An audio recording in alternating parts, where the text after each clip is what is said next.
Today we are going to continue our study of fairy tales. Last week we started learning about fairy tales and we talked about fairy tale characteristics. Some fairy tale characteristics are, it is a fictional story, so we know it's a made-up story. Originally they were told orally, that means by mouth, until two brothers in Germany, the brothers Grimm, decided to record them or write them down so that everyone could share them. Many times, fairy tales begin with once upon a time. They have good characters that are often royalty. Sometimes they have fairies. They also have evil characters. These are the villains. And oftentimes they're witches or dragons or stepmothers. These aren't the only evil characters. Those are just a few common ones. We know that fairy tales also have fantasy. Fantasy is a type of fiction that cannot happen in real life. We know that there's realistic fiction, which is an example of something that could happen in real life. For example, a little boy going to the lake to fish. That might be a made-up story, but it could happen in real life. But then there's also fantasy, like Rumpelstiltskin making the straw into gold. That cannot happen in real life. There's magic. There's oftentimes personification or animals acting like humans. Many times fairy tales end with happily ever after. Oftentimes the settings are in castles, forests, or faraway lands. Fairy tales often have many problems and many solutions, which we saw last week in our fairy tales that we read. The characters may learn a lesson in a fairy tale, and oftentimes characters are rewarded for goodness in fairy tales. So last week we read 3 different fairy tales. We read Sleeping Beauty, Rumpelstiltskin, and Rapunzel. And we did a lot of story element charts with our fairy tales. So characters, setting, problem, solution, magic, beginning, all of those things. Good characters, evil characters.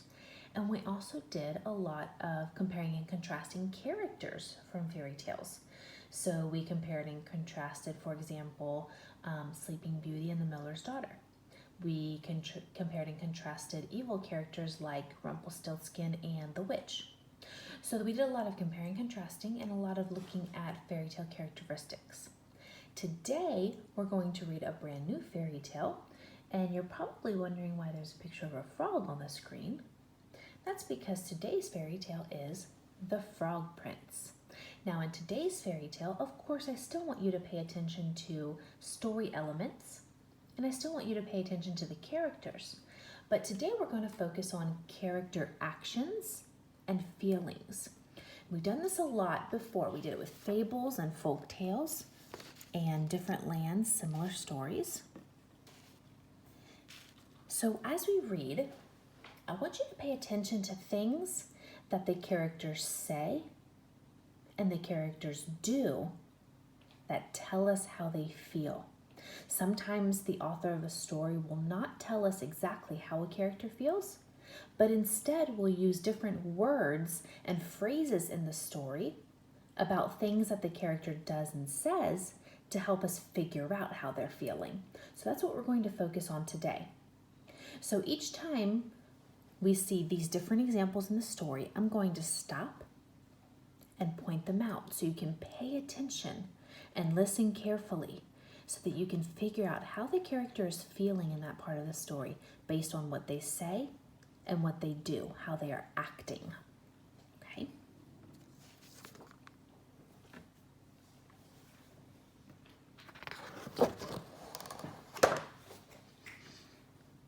Once upon a time, a mighty king lived in a palace in the shadow of a dark, mysterious forest.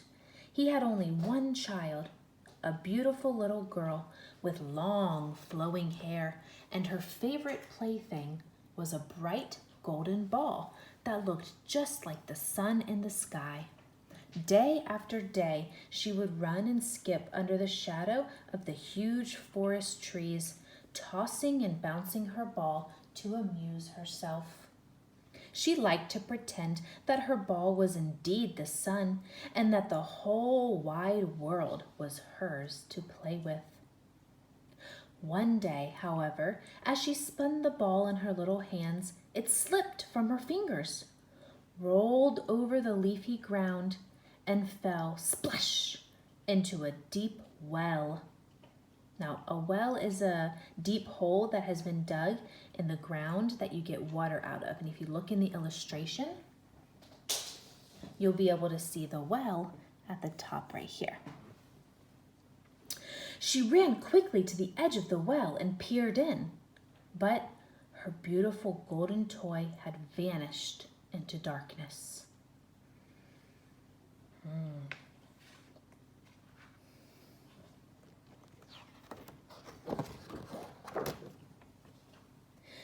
She began to cry loudly because she was not used to disappointment when she suddenly heard a timid, scratchy voice behind her say, "What is the matter, princess?" Spinning around, she realized that the speaker was the ickiest frog she had ever seen. "I have dropped my ball into the well and it is lost forever," she wailed. Now, there are two things that told us about how she was acting.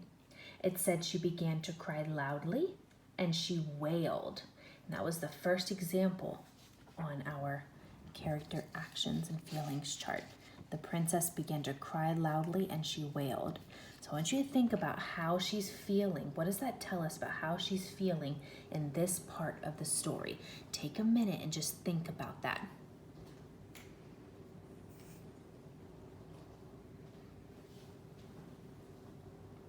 The frog looked at her and blinked.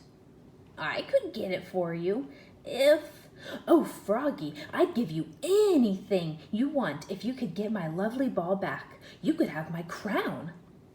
"I do not want a crown," the frog said. "Or all my jewels?" she offered. What would a frog do with jewels? He wondered. "I do not care," the princess snapped. "Just get my ball." "Well," the frog said, "I do not want jewels, but I do want a friend. It is a lonely life being an icky frog. If I fetch your ball from the dark, chilly well for you, will you agree to be my friend forever after and love me and share everything that you have with me?" "Of course," the princess promised. But in her heart, she thought, "Who cares what the old frog wants? He'll never leave this well anyway." So do you think she's going to keep her promise?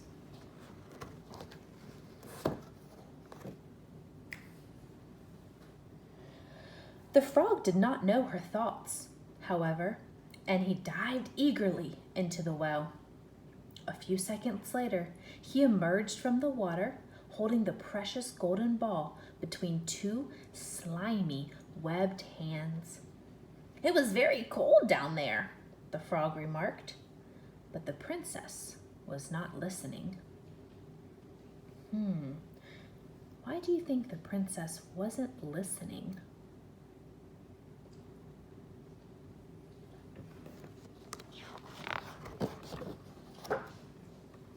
"Hooray!" she cried, and snatched the ball. She immediately ran back to the palace. The frog croaked after her, "Wait, I cannot run as fast as you." But she ignored him and considered the matter settled. She ignored him. He told her that he couldn't keep up with her and to wait for him, but she ignored him. I think that's telling us a lot about her. That night, however, while the court feasted, a loud knock sounded on the door. The princess loved visitors, so she ran to open the door. But who should stand at the palace stairs but the icky, warty frog? She slammed the door in his face and ran back to her delicious dinner on her golden plate. Behind the heavy wood door, though, she could hear him croaking. "Oh, careful, careful, Princess fair. promises are more than air. Now let's stop there for a minute. When the frog was telling her that he couldn't keep up, she ignored him and she kept running back to the palace and left him behind. And then when he showed up at the palace at the door and she answered it, she slammed the door shut right in his face. So that's the next part of our character actions and feelings. She ignored the frog when he told her to wait, and she left him at the door and ran back to the palace. So what is that telling us about her? What does that tell us about how she's feeling and about her as a character?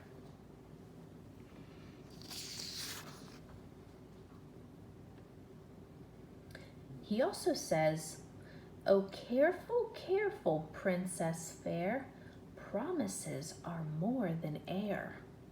What do you think that might mean? Yeah, he's saying that promises are not just words. They're not just air that comes out of your mouth. They mean something because when you say a promise, it's supposed to come from the heart. So he's telling her, be careful, because promises are more than air. "Who was at the door, my daughter?" asked the king. "Nobody, just an old frog," she said. And she told him how the frog had gotten her ball out of the well, on one condition, that she would be its friend forever and share everything she had with him forever. She thought her father would be pleased at how she had escaped the frog's demands, but to her surprise, he frowned. "Daughter, we must keep the promises we make. What kind of kingdom would we have if we all treated each other the way you have treated the poor frog? The frog kept his promise to you, and he helped you. Now you must keep your promise to him. Go and let him in." So, the next part. The king frowned when the princess explained how she had broken her promise to the frog. So he frowns. That tells us something about how he's feeling. The princess was shocked and wanted to refuse to listen to her father, but she could see from her father's stern looks that she had to obey him. So not only does he frown, he gives her some stern looks. I think I can figure out how he feels based on what he's doing. Unwillingly, she got up from the table and opened the door. The frog was still sitting patiently on the steps of the palace. When he saw the princess, he smiled happily. A smiling frog is quite a sight to see. And he bounced up and down. So the last one is the frog. He smiled and bounced up and down when the princess came to the door. So since he did that, how can we figure out he is feeling? I think I can figure it out too. So now that we've finished the first part of our fairy tale, we're actually going to stop there for today and we'll finish the rest tomorrow. I want you to think about those different characters we read about and the different things they do and say that tell us how they're feeling and tell us about them as a character. So I want you to tell me in these boxes here how the character is feeling and what it's telling us about them, the different things they do, what they tell us about them as a character.